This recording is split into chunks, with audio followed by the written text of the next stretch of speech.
தயவு கூர்ந்து என்னை நிகழ்ச்சிகளுக்கு அழைக்கிற முயற்சியை முற்றாக கைவிட வேண்டும். உண்மைதான். ஒரு மனுஷன் வந்து ஒரு நாளைக்கு எவ்வளோ பேரை சந்திக்கிறது, எவ்வளோ பேர் வந்துட்டே இருப்பாங்க. பிறந்தநாள் ஃபங்க்ஷனாக இருக்கட்டும், வீட்டு விசேஷங்களாக இருக்கட்டும், நம்மளை வந்து பார்த்து பேசுறதுக்காகவே அவங்க குறைகள், அவங்களுக்கு ஏதாவது தேவை அப்படின்னா கூட நம்மள வந்து பார்க்கறதா இருக்கட்டும், எல்லாத்துக்குமே வந்து ஒரு கட்சி தலைவர் அப்படின்றவர் ரொம்ப பிஸியாக தான் இருப்பார். நான் இல்லைன்னு சொல்லலை. எல்லாரும் சொல்லப்பட்டது விடுதலை சிறுத்தைகள் கட்சி வந்து திமுக இல்லாமல் இயங்க முடியாது அப்படின்ட்டு. ஆனால் உண்மை என்ன அப்படின்னு பார்த்தீங்கன்னா, திமுகவுக்கு தான் விடுதலை சிறுத்தைகள் கட்சி தேவைப்படுது அப்படின்றது பல பேருக்கு தெரியாது. வாய்ஸ் ஆஃப் லிங்கேஷ் நேயர்களுக்கு அன்பு வணக்கம். இன்னைக்கு இந்த வீடியோவில் வந்து நம்ம திருமா அண்ணன் வந்து ஒரு மனக்குமுறல்னு ஒரு வீடியோ ஒன்று போட்டிருந்தார். எல்லாரும் பார்த்துருப்பீங்க.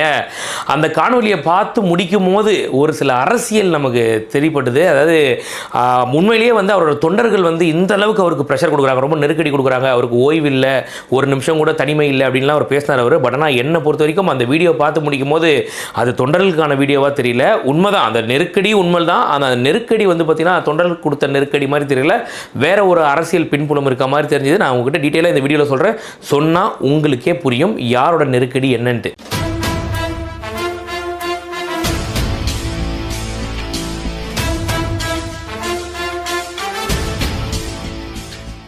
முதல்ல வந்து அண்ணன் என்ன பேசினார் அப்படின்றத ஒரு சின்ன ஒரு 2-3 குறும்படமா பார்த்துருங்க. அதை அலுவலகத்திலே போய் தலைமையகத்தில் காத்திருந்தால் 1 மணி நேரத்தில் பார்வையாளர்களை முடித்து விடலாம் என்று ஒரு நாளும் எண்ண முடியவில்லை. தயவு கூர்ந்து என்னை நிகழ்ச்சிகளுக்கு அழைக்கிற முயற்சியை முற்றாக கைவிட வேண்டும். உண்மைதான். ஒரு மனுஷன் வந்து ஒரு நாளைக்கு எவ்வளோ பேரை சந்திக்கிறது, எவ்வளோ பேர் வந்துட்டே இருப்பாங்க. பிறந்தநாள் ஃபங்க்ஷனாக இருக்கட்டும், வீட்டு விசேஷங்களாக இருக்கட்டும், நம்மளை வந்து பார்த்து பேசுறதுக்காகவே அவங்க குறைகள், அவங்களுக்கு ஏதாவது தேவை அப்படின்னா கூட நம்மள வந்து பார்க்கறதா இருக்கட்டும், எல்லாத்துக்குமே வந்து ஒரு கட்சி தலைவர் அப்படின்றவர் ரொம்ப பிஸியாக தான் இருப்பார். நான் இல்லைன்னு சொல்லலை. எனக்கு என்ன தோணுதுன்னா, இப்போ ஒரு அரசியல் கட்சி அப்படின்னாக்கா திருமாவளவன் வந்து இன்னைக்கு நேற்று ஆரம்பிச்சார். அவர் ரொம்ப வருஷமாக அரசியல் கட்சியில் இருக்காரு, ரொம்ப வருஷமாக அரசியல் பயணம் பண்ணிட்டு வராரு.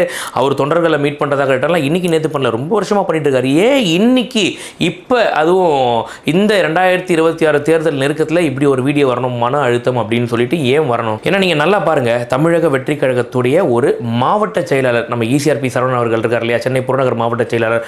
அவருக்கு ஒரு நாளைக்கு 20 நிகழ்ச்சிக்கு போயிட்டு வரார். அவர் சும்மா கிடையாதுங்க. காலையில் 8 மணிக்கு ஆரம்பித்தார் அப்படின்னாக்கா நைட்டு 10 மணி வரைக்கும் அப்படியே ஃபங்க்ஷன் சுற்றிட்டே இருக்காரு. நாங்கள் பார்க்கும்போது சொல்கிறோம், இந்த ஓட்டுநராக இருக்கட்டும் இல்லை அவர் கூட பழகிறவங்களாக இருக்கட்டும் சொல்கிறோம், அண்ணனை கொஞ்சம் பார்த்துக்கோங்க, அவர் இந்த மாதிரி சுற்றிட்டே நாளைக்கு எதாவது ஆகிட போகுது அப்படின்ற மாதிரி. அந்த அளவுக்கு ரொம்ப பிஸியாக இருக்கார். அவரை பார்க்கறதுக்கு எவ்வளோ பேர் 3 மணி நேரம் 4 மணி நேரம் பார்க்க முடியல, அந்த அளவுக்கு பிஸியாக இருக்கார். ஒரு அரசியல் கட்சி அப்படின்னு வந்துட்டாலே இந்த மாதிரியான ஒரு சில தியாகங்கள் பண்ணி தான் ஆகணும். ஆனால் இதை வந்து ரொம்ப பெருசாக நான் வந்து இவ்வளோ கஷ்டப்படுறேன், நான் இவ்வளோ பண்ணுறேன் அப்படின்றத எங்கள் மாவட்ட செயலாளர் என்றைக்குமே அந்த மாதிரி பேசினது கிடையாது. ஆனால் ஒரு கட்சி தலைவர் இத்தனை வருஷமாக கட்சி பொறுப்பில் இருந்துட்டு கட்சியை ஆண்டுட்டு வர்றாரு, இத்தனை நிர்வாகிகளை கீழே வச்சுட்டு இருக்காரு, இவர் வந்து இந்த அளவுக்கு ஒரு குமுறார் அப்படின்னும் போது இது என்னமோ வந்து நிர்வாகிகளால் ஏற்பட்ட ஒரு மன அழுத்தம் மாதிரி எனக்கு தெரியல. சரி, அப்போ உண்மையா இந்த மன அழுத்தத்துக்கு காரணம் யார் அப்படின்னு ஒரு கேள்வி உங்களுக்குள்ள இருக்கும். நீங்கள் ஒரே ஒரு உதாரணம் மட்டும் சொல்கிறேன். வீட்டில் அம்மா அப்பாக்குள்ளே சண்டை அப்படின்னாக்கா அந்த கோவத்தை கொண்டு போய் யார்கிட்ட காட்டுவாங்க?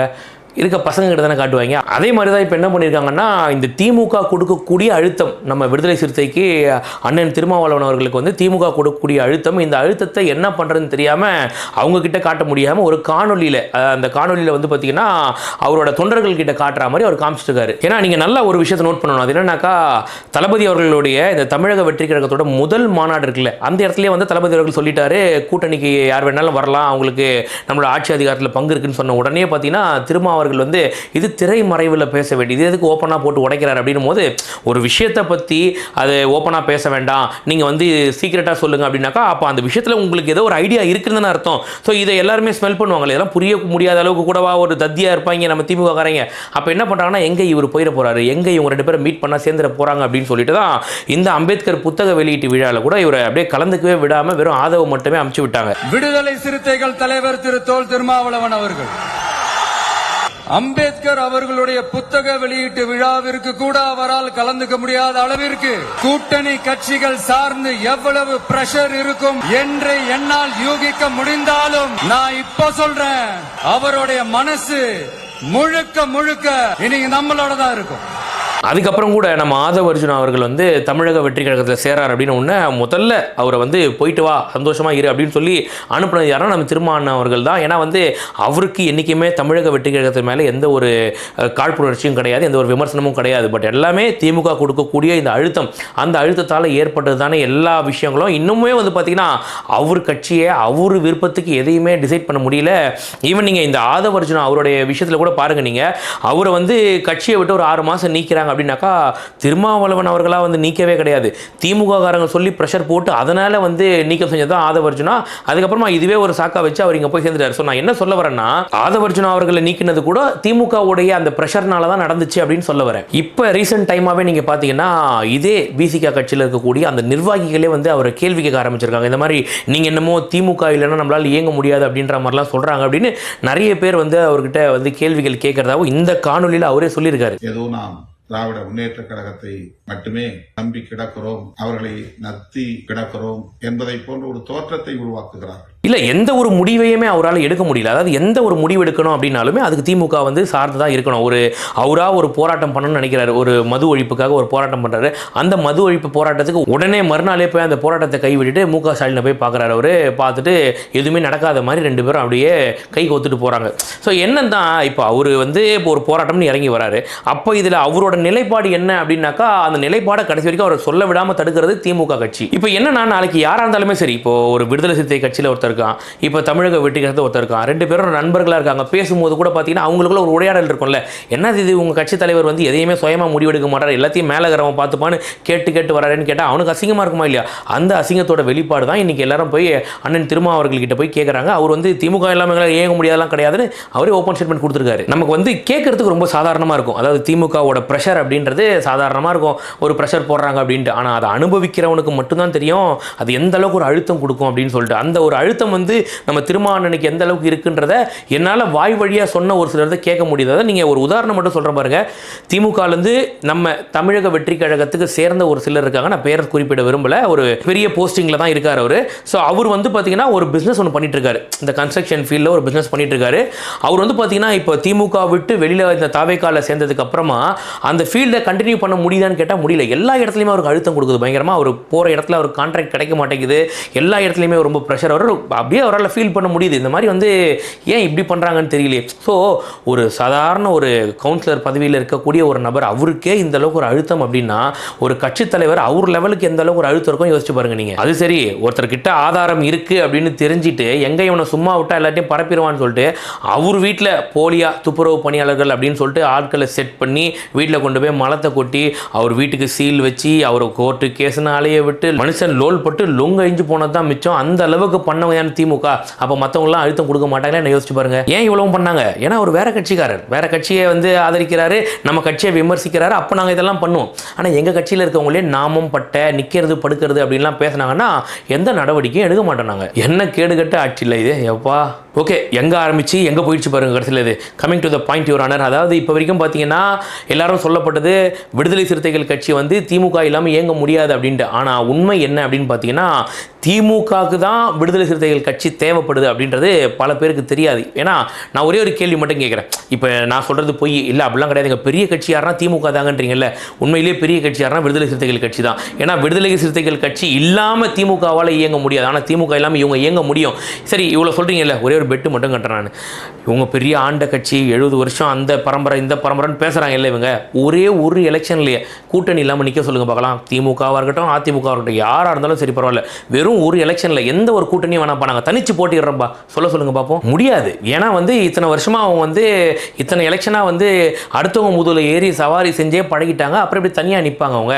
உண்மையிலேயே சொல்லப்போனால் இந்த திமுக அதிமுக இவங்களோடலாம் ஒப்பிட்டு பார்க்கும்போது நாம் தமிழர் கட்சி எவ்வளோ பரவாயில்லன்னு தோணுச்சு. எத்தனையோ எலெக்ஷனை கடந்து வந்திருக்காங்க, தனிச்சு போட்டிட்டு அத்தனை எலெக்ஷன் கடந்து வந்திருக்காங்கன்னா உண்மையிலே அதுக்கே ஒரு ராயல் சல்யூட் கொடுக்கணும் அவங்களுக்கு. அவங்க முன்னாடி கம்பேர் பண்ணுவாங்க, நாம் தமிழர் கட்சிக்கு முன்னாடி திமுக அதிமுகலாம் ஒன்றுமே இல்லை அப்படின்ற மாதிரி தோணுது. நீங்கள் பாருங்க, நம்ம அவ்வளோ விமர்சனம் வைக்கிறோம், வெறும் 8% ஓட்டுன்னு சொல்கிற நாம் தமிழர் கட்சி பரவாயில்ல, தனிச்சு போட்டிடுறேன், சுயமாக நான் நிற்கிறேன், நீ என்ன வேணால் சொல்லிக்க பரவாயில்ல, எனக்கு இந்த திருட்டு பசங்க சவகாசமே வேணான்னு சொல்லிட்டு போய் தனிச்சு நிற்கிறார். ஆனால் இவங்க அடுத்தவங்க முதுகில் ஏறி சவாரி செஞ்சால் மட்டும்தான் நம்ம வந்து இது இந்த முதலாளி தொழிலாளி அப்படின்னு எடுத்துக்கோங்களேன். இந்த முதலாளின்றவன் யாருன்னா திமுக காரன், தொழிலாளின்றவன் யார் அப்படின்னு பார்த்தோன்னாக்கா அந்த விடுதலை சிறுத்தைகள் கட்சி, இந்த சின்ன சின்ன கட்சிகள்லாம்.